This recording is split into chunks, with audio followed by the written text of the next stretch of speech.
de Monaco, les salariés se font de plus en plus nombreux. C'est notamment dans le secteur privé que l'augmentation était la plus frappante. Si l'on revient 10 années en arrière en 2014, le nombre de salariés dans le secteur privé s'élevait à 47 903 personnes. Un nombre qui a ensuite évolué tout au long de ces années, pour atteindre 58 326 en 2023. Renaud Durand est directeur d'une agence d'intérim à Monaco. Dina, tu as pu faire un point sur les offres qu'on a passées aujourd'hui, sur les retours qu'on a? Oui, alors... Et pour lui, l'attractivité de la principauté s'explique par différents facteurs. On sait qu'il fait bon vivre en principauté. Au-delà de ça, il y a un avantage pour les salariés au niveau financier. C'est quand même important, bien évidemment. Donc on a un écart de charge salariale de l'ordre de 12% inférieur à Monaco par rapport à la France et un temps de travail supérieur de 10%. Donc forcément, à l'arrivée, à salaire équivalent de départ, on est sur un gain de 20% entre la France et Monaco. Un pays séduisant pour les salariés dans des secteurs complètement différents. Le domaine de la construction, de l'hébergement, restauration et encore des activités scientifiques et techniques sont les plus importants. C'est dans cette dernière branche où l'on retrouve un travailleur sur 4 en principauté. À 300 mètres de la route du Boréon, Jean-Noël, 76 ans, vit pour la 3e fois une nuit cauchemardesque due aux fortes intempéries d'hier soir. Une situation qui impacte considérablement son quotidien. On a dû être évacué donc de façon pratiquement obligatoire par les pompiers. On a été donc relogé au resort de la Saint-Martin-des-Ubis. J'ai 76 ans, peut-être que ça paraît pas, mais bon, on en a assez. On s'est couché à 4 heures du matin cette nuit. Vous voyez, on a très peu dormi et ça fait quand même 3 fois en à peine 4 ans. On a passé quand même 11 mois donc en exil après la tempête Alex. On a passé 5 mois après la tempête Aline dans un petit 2 pièces avec mon épouse. Voilà, bon, ça suffit. Vous êtes prêts? Oui. Alors on est parti, nouvelle partie. Vous êtes prêts? Une nouvelle partie pour un escape game grandeur nature. Féru de jeux vidéo et de musique, ce professeur de mathématiques a conçu ce jeu d'aventure pour les collégiens jusqu'à son histoire. C'est un groupe de hard rock et de metal qui s'appelle Pentakill qui a décidé de faire un concert qui sera le plus grand concert que tout l'univers a connu, sauf qu'ils ont perdu leur instrument. Le but normalement pour les élèves c'est de retrouver les instruments et de faire le meilleur concert.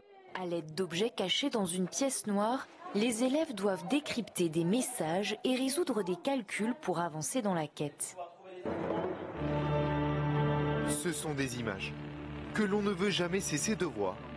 Au large de Monaco, de nombreux animaux marins se côtoient à la surface. Du petit poisson lune au gigantesque rorqual commun, la faune marine de la Méditerranée est exceptionnelle.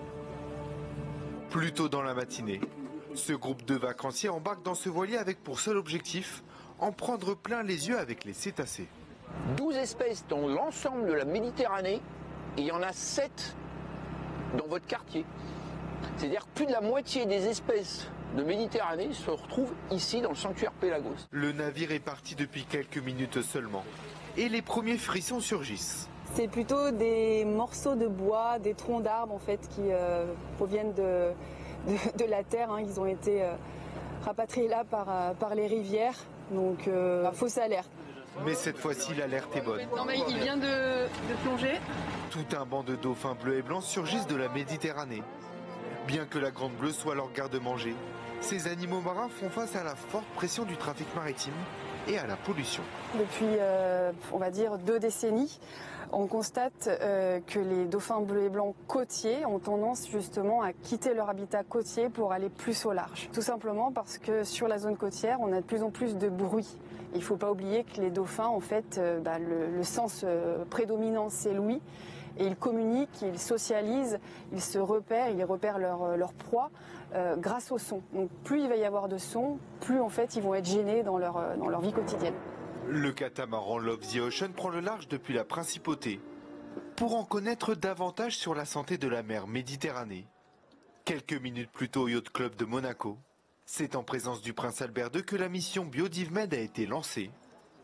Tous mes voeux pour cette très belle expédition qui, je suis sûr, va ramener des résultats tout à fait intéressants pour les chercheurs et pour une meilleure connaissance de notre Méditerranée. Merci. Une mission qui démarre sa seconde phase après une première très convaincante.